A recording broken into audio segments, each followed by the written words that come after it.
통합과학 전문가 장풍입니다. 대부분의 이제 학부모님들께서 이런 것들을 물어보더라고요. 이제 급한 거지. 통합과학은 이제 수능을 해야 되니까 중학교 때부터 통합과학은 어느 정도 선행을 해야 되느냐. 선행 정도를 물어보는 학부모님과 학생들이 되게 많은 것 같아서 오늘은 선행에 대한 기준을 한번 말씀드리려고 합니다. 이것만 잘 알면 통합과학의 선행에 대한 것은 끝이 납니다. 자, 우리가 두 가지 교육과정이 있어요. 지금 현재 통합과학이 개정된 것을 2022 교육과정의 통합과학이라 하고 2015 교육과정에서의 통합과학은 4개의 대단원이었고 2022 교육과정에 의한 통합과학은 총 6단원으로 늘어나게 됩니다. 주의해야 할 것이 무엇이냐면 우리가 2015 교육과정에서 있었던 물리학 1, 물리학 2 이런 1, 2에 대한 과목에 대한 개념이 없어져요. 2022 교육과정에서는. 자, 그렇다면 2022 교육과정에 대한 통합과학은 수능을 실시하게 됩니다. 우리가 고등학교 2학년, 3학년 때 배워야 되는 요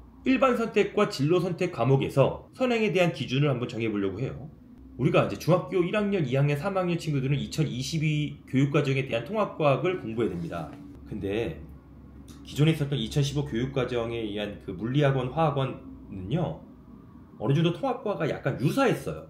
결론부터 말씀드리면 지금 교육 개정에 의한 물리학 1, 화학원이 사라지면서 일반 선택, 진로 선택에 관련된 내용을 분석해 보니 통합과학과 많은 연계가 이루어진 과목이 아니다라는 겁니다. 이제 중학교 1학년, 2학년, 3학년 되니까 이제 통합과학을 해야 될 것 같고 수능을 빨리빨리 준비해야 될 것 같아요. 왜냐면 통합과학이 이제 옛날처럼 사이드 과목이 아니에요. 단위수라는 것이 있는데 그것이 이제 주요 과목과 비슷한 단위수로 가다 보니 주요 과목이 되었단 말입니다.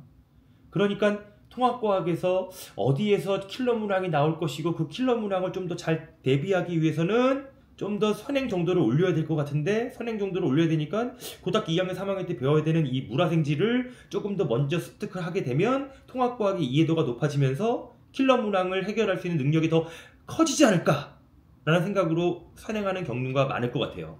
난 우선 이거부터 좀 깨야 된다 생각해요. 물화생지가 융합되어서 만들어진 통합과학은 아니 물리학을 못하면 화생지만 잘한다고 해서 75점 맞느냐 100점 만점 75점 그거 전혀 아닙니다. 물화생지 중에 나 물리화학을 포기했어 생명과학 지구과학만 가자 한다고 해서 50점을 맞는 것도 아니에요. 왜냐 통합과학은 물화생지가 융합되어 있는 과목은 맞지만 통합과학은 또 다른 과목입니다. 또 다른 과학이에요. 왜냐면 얘네처럼 딱딱딱 나누어진 단원별로 나누어진 물리화생지가 딱딱딱 나누어진 것이 아니라 하나의 단원 안에 물화생지가 스토리식으로 연결된 과학이 바로 통합과학이기 때문에 우선 이거 편견부터 깨야 됩니다. 물리학을 못한다고 해서 나는 한 과목을 포기했으니까 100점 만점 중에 75점을 맞을 것이다. 전혀 그렇게 되지 않습니다. 그러다 보니 물리학, 화학에 대한 선행을 엄청 물어보시더라고요. 자, 근데 이번 시간에 한번 정리를 한번 해보도록 하겠습니다. 우선 물리학부터 볼게요. 자, 물리학은요 옛날에는 2015 교육과정에서는 물리학 1, 물리학 2라고 해서 3개의 대단원씩 있었습니다. 2022 교육과정에 바뀐 걸 볼게요. 2022 교육과정에서 물리학이라고 하는 것은 이렇게 일반 선택의 물리학이 있고 진로 선택의 역학과 에너지, 전자기와 양자가 있습니다. 이렇게 단원이 나눠진다는 거예요. 이 단원에 대한 내용을 배우게 됩니다. 고등학교 2학년, 3학년 때 내신으로 수능에 들어가지 않아요. 제가 말씀드리고 싶은 것은 무엇이냐면 이겁니다. 우리가 일반 선택에서 고2, 3 때 배우는 것 정리하면 일반 선택, 진로 선택 이런 것들은 역학과 에너지, 전자기, 양자는 고2, 3 때 내신으로 배워요. 그런데 일반 선택의 물리학에서 보면 통합과학과 관련된 단원이 반도 안 돼요. 그러니까 일반 선택 물리학을 고등학교 2학년 때, 3학년 때 배우는 이 물리학을 미친듯이 공부해서 통합과학에 반영이 된다? 아닙니다. 왜? 통합과학의 내용과 물리학의 내용이 달라요. 그러니까 물리학을 시간이 되어서 나는 좀 더 물리학을 깊이 있게 한번 공부해보겠다. 그러면 일반 선택, 진로 선택 공부하고 통합과학에 대한 수능을 대비하는 것 그렇게 말리진 않습니다. 하지만 꼭 필수적으로 물리학을 선행을 해야지만이 통합과학이 유리하다라는 결론은 아니라는 말씀이시죠. 화학도 한번 분석해볼게요. 화학 2015 교육과정에서는 화학원이 이렇게 4개 대단원 그리고 화학2가 4개 대단원 되어 있습니다. 2022 교육과정에서도 화학은 4개 대단원이고 그리고 물질과 에너지, 화학 반응의 세계라고 하는 이렇게 선택 과목이 3가지 선택 과목이 생겨요. 더 자세히 한번 살펴보겠습니다. 단원별로 보면 통합과학과 관련된, 통합과학과 연관된 그 일반 선택에서의 화학은 공유결합, 분자의 구조, 중화 반응의 양적 관계밖에 없어요. 그러니까 대부분의 이 소단원의 내용들이 통합과학에서는 배우지 않는 내용을 배운다라는 것.